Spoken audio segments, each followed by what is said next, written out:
আফ্রিকার জঙ্গল থেকে চলে আসলেন নিগ্রো মাতার কালো সন্তান বেলাল বিন রাবাহ। নাক তার এরকম ঢ্যাপসানো, মুখের ভাষা ঠিক নয়, আজানের উচ্চারণ ঠিক মতো হয় না।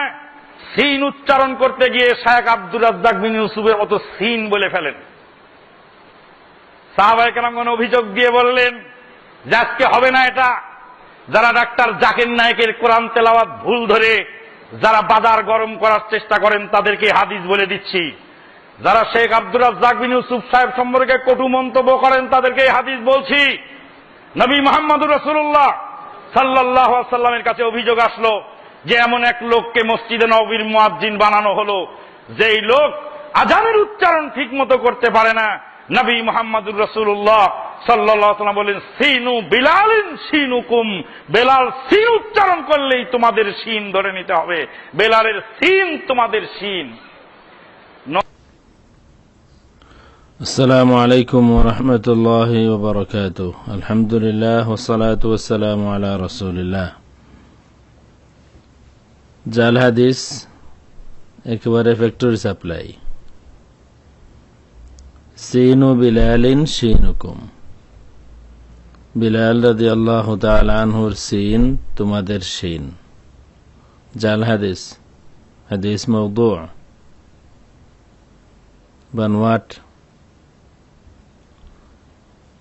কিতাবে আছে, জাল হাদিস হিসাবে কিতাবে আছে, সেটা হলো সিনু বিলালিন ইনদাল্লাহি সিন, বেলালের সিন আল্লাহর কাছে সিন।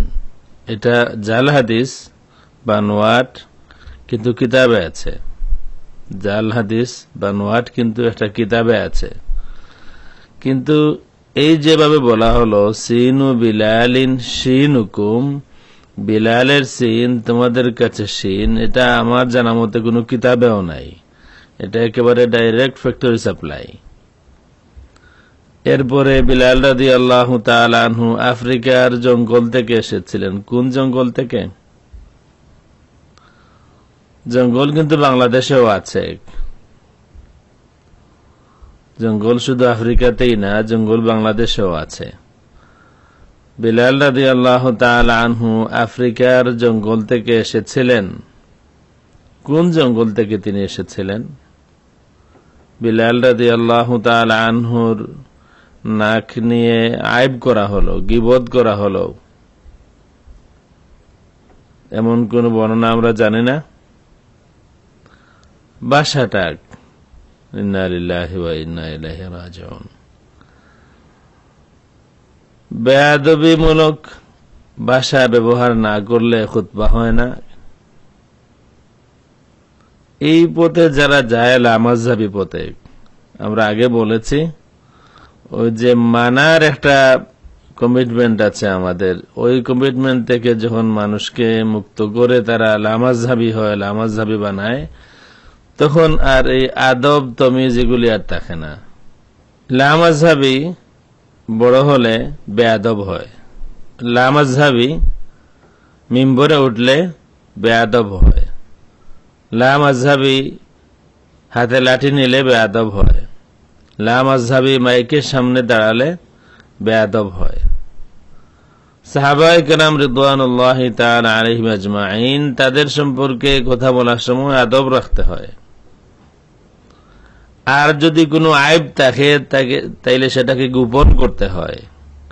এক নিমক হালাল সন্তান তার বাবার আইব গোপন করে, আর যা আইব না তাকে আইব বানিয়ে যখন জাল হাদিস বলে, যখন যা আইব না তাকে আইব বানানো হয়, তখন সেটাকে নিমক হালাল বলার তো প্রশ্নই আসে না।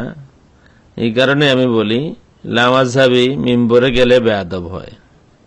তাদের একজনের সাফাই গাওয়ার জন্য জাল হাদিস ডেলিভারি দিলেন, প্লাস বিলাল রাদিয়াল্লাহু তাআলা আনহু ওনার আইব করলেন, গীবত করলেন। শুধু গীবত না, বরং বুহতান, মিথ্যা অপবাদ দিলেন। বিলাল রাদিয়াল্লাহু তাআলা আনহু সম্পর্কে এই সামান্য বক্তব্যে একাধিক মিথ্যা অপবাদ আছে। আল্লাহ রাব্বুল আলামিন এই লামাযহাবী খারিজিদের থেকে এই উম্মতকে হেফাজত করুন। আমিন। ওয়াসসালামু আলাইকুম ওয়া রাহমাতুল্লাহি ওয়া বারাকাতুহু।